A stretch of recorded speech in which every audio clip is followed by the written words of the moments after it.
Welcome back to another Epidose of these crazy people that just eat me and can't stop talking about it. I'm Tom, this is Justin, and we invite you to like and subscribe. Gently tenderize that like button.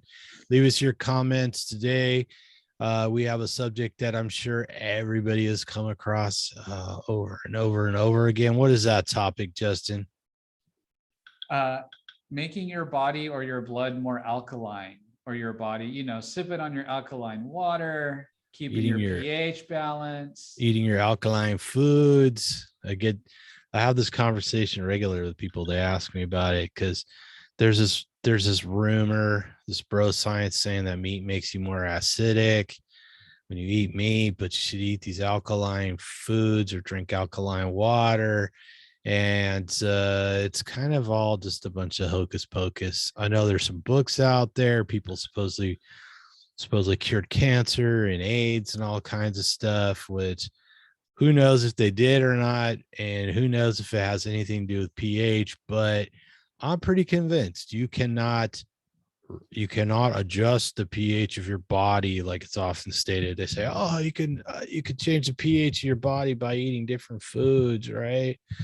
Or you drink this super water because it's pH adjusted or whatever. So anyways, we thought we'd tackle that today.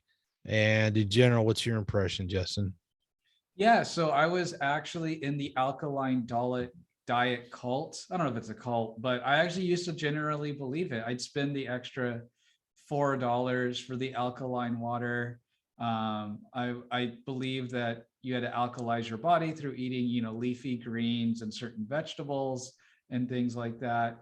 I thought, I wouldn't get sick. It would make you more resistant to pathogens because pathogens, thrive in an acidic environment. And so if you're more alkaline, pathogens won't subvert. I honestly believed all that. Yeah, I was all into it. And let me explain the scale real quick. So on one side we have acids, and the other side we have alkaline, or we have acids and bases, however you want to say it. And the acid side of the scale is the low numbers, the stuff below 7 to 1, and the alkaline is from 7 to 14, right? So a lot of people get that confused. They think if the number's higher, it means it's more acidic, but it's actually the opposite. So what happens? Where's the first place things go when you swallow them? The stomach. And what do we find in the stomach? It's the most acidic part of our body. If you're healthy, it should be about a 1.5, a 2, somewhere in that range. Yeah, 1.5 to 2, which is super, super acidic. That's in the range where metals dissolve. So like if you had a coin in your stomach long enough, it would dissolve. So it's super people acidic. With bulimia, they put sores and cuts in their throat from vomiting. Yeah, it's vomiting a lot. That stomach acid coming out will burn your esophagus and your mouth sometimes. So yeah. So, and that's sometimes what people experience when they have digestive issues. The stomach acid comes out for various reasons, and it's very unpleasant. So that's one of the reasons why I know some people drink alkaline water. But when you drink alkaline water, all you're doing is diluting your stomach acid. And if you dilute your stomach acid can't break your food down. You don't break your food down, you can't absorb it. So you're just creating a new problem. That's probably the problem with the proton pump inhibitors and stuff like that, and why you're not supposed to take them for more than 28 days. Just read the label, because you're much, much more likely to get pneumonia, apparently, because you're going to be malnourished, right? Because you can't digest your food. So if you're getting chronic stomach acid problems that's coming up, you're burping it up, or you're having heartburn or GERD or whatever, you probably are on the wrong diet. And I know some people, I hate to bash on people who love beer, but I know lots of people who love craft beer, and they wind up on prescription and acids along with a bunch of other foods, right? And of course, For me, it was vegetable oils, particularly hydrogenated vegetable oils would give me heartburn all the time. So you might want to look at your diet if you've got that problem rather than trying to drink alkaline water or take a spend a lifetime on some sort of antacid. Yeah, So and you know, so it turns out that if your blood pH is too high or too low, you're either dying or already dead. The reason for this is that your blood or the pH in your blood, yeah, is tightly controlled. It's at about you're slightly alkaline, your blood naturally. I think it's like 7.4 roughly. And it's tightly regulated. The kidneys play a part. There's different blood buffers and chemistry that your body knows how to do to tightly regulate your pH in your blood and throughout your body. Because it's one of those things. It's like breathing. If we had to think about breathing, we'd die because we'd get fail. distracted. Right. Squirrel. Forget to breathe. Yeah. We truly do have, whether or not you're religious, a miracle machine of architecture of the human body, and it can do truly amazing things. And it does so many amazing things that we don't have to think about. And similarly to breathing, if it was up to us to balance our own pH, we would certainly fail and die. We could not do it, at least not do it and establish civilizations, great works of art, etc. Because wouldn't have time to more focus on any of that. We'd be our main desire would be keeping balanced pH so that we don't die. That would be the number one reason and issue that we would be dealing with constantly all the time.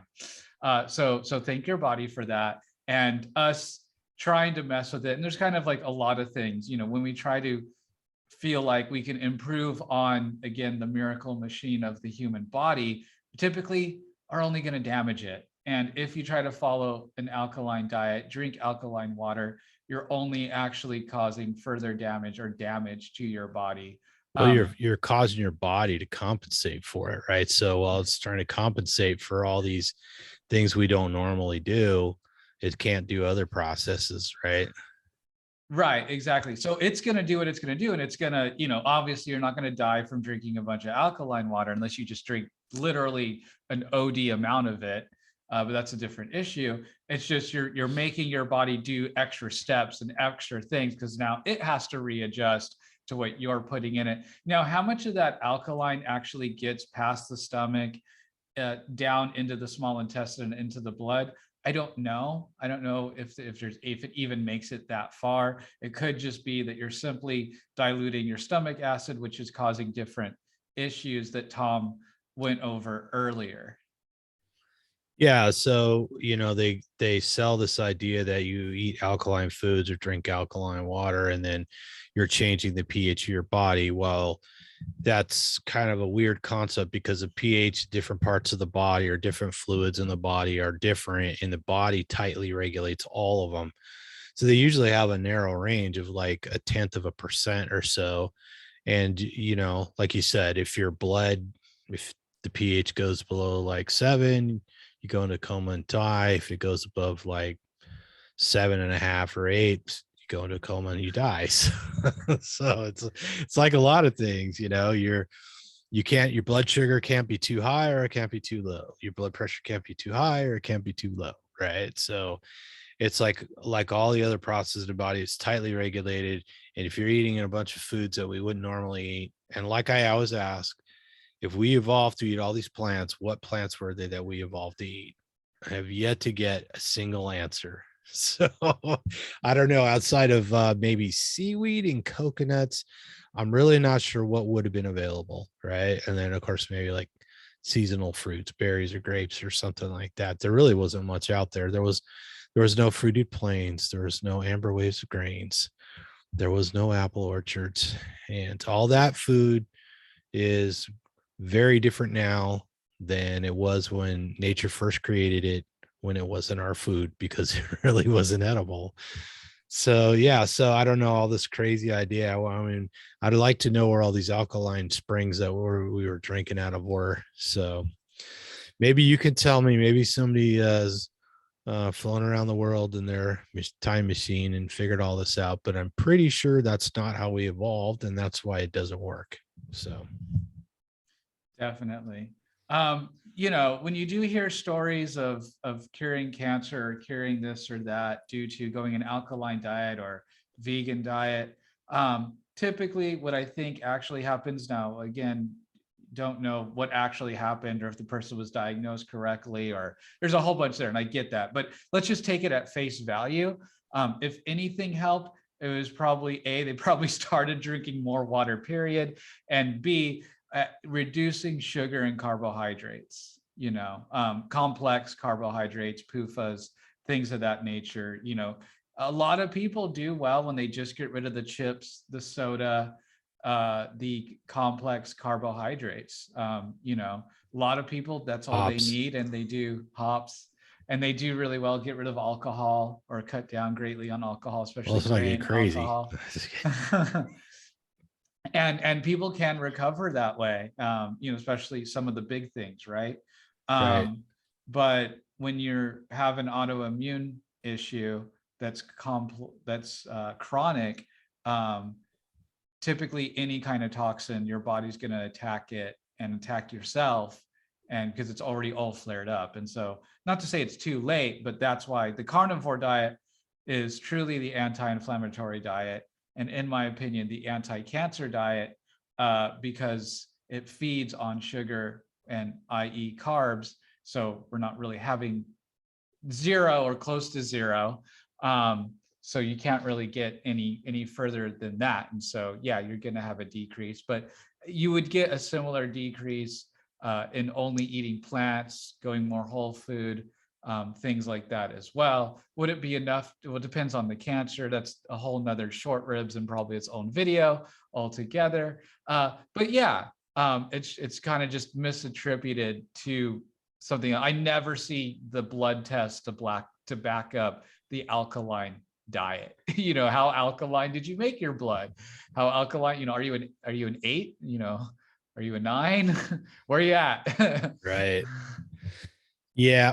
So I think that's all pretty much out of our hands. So I mean, somebody out there has done the experiment and ate the alkaline diet and showed us a blood test. I've never actually seen the pH on a standard blood panel, but maybe they just don't show us. Maybe it's there somewhere, but I don't think they normally test for that. I suppose we could always just test a drop of blood with some strips. But anyways, yeah, I think it's all kind of fantastic sort of stuff. I mean, I will say that something like apple cider vinegar has been proven to be a remedy. But if you need the apple cider vinegar for some reason, it's probably because your diet's wrong to begin with, because we definitely didn't evolve drinking apple cider vinegar.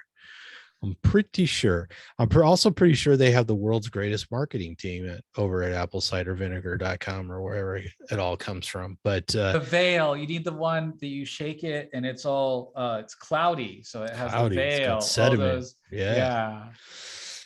Yeah. So, I mean, like I said, stuff like that can work as a remedy, just like, oh, you got heartburn. There's all kinds of remedies other than taking proton pump inhibitors, but that could work. But if you need those remedies, that's probably because your diet's wrong.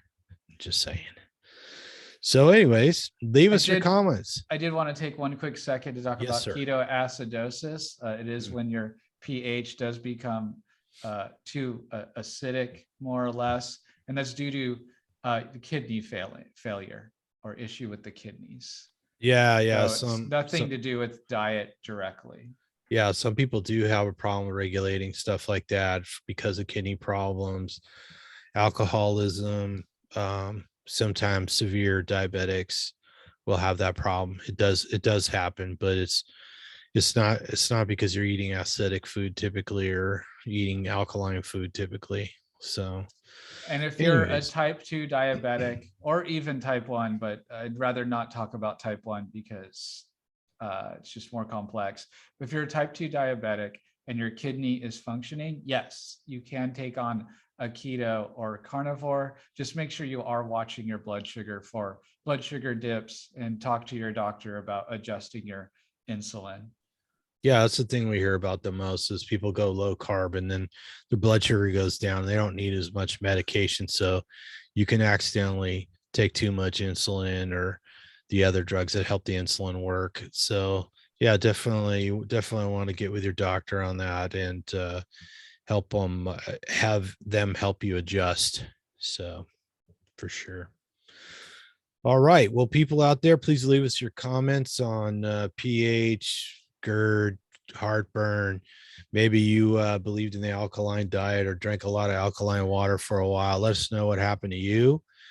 And until next time, don't forget to massage that like button on the way out. Stay subscribed. Subscriptions really help. And maybe you want to send a link to this video on to somebody else that really helps the channel, and it might help somebody that you send it to. So we'd really appreciate it if you do that.